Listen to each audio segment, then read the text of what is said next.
હાય નમસ્કાર મિત્રો આપણે અત્યારે એક જે આપણે અંબાલાલ કાકા હતા જે હવામાનની આગાહી કરતા અને આગોતરા વરસાદની જાણ પણ કરતા કે વરસાદ આવવાનો છે કે નથી આવવાનો, કેટલા દિવસ લંબાવવાનો છે, એ પ્રમાણે એક આગાહી પણ કરતા હતા. પણ અત્યારે અમુક કારણોસર એમને છોડી દીધું હતું આગાહી કરવાનો.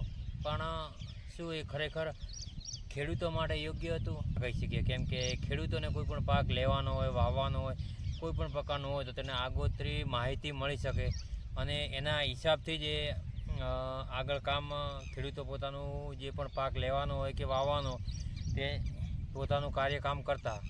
અને 99% અંબાલાલ જે કાકા હતા જેને આગાહી કરતા હતા તેની માહિતી સાચી પડતી હતી. 99%. 1% તો એ હવામાન ઉપર ડિપેન્ડ કરે છે.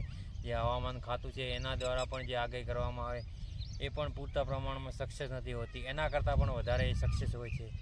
તો એ ખરેખર એમને ખેડૂતો માટે તો એક વરદાન રૂપે ગણી શકાય. કેમ કે કોઈ પણની માહિતી જ્યારે પણ હવામાન ખાતાની માહિતી આપતા તે આગોતરી માહિતી તેને આપી દેતા હતા.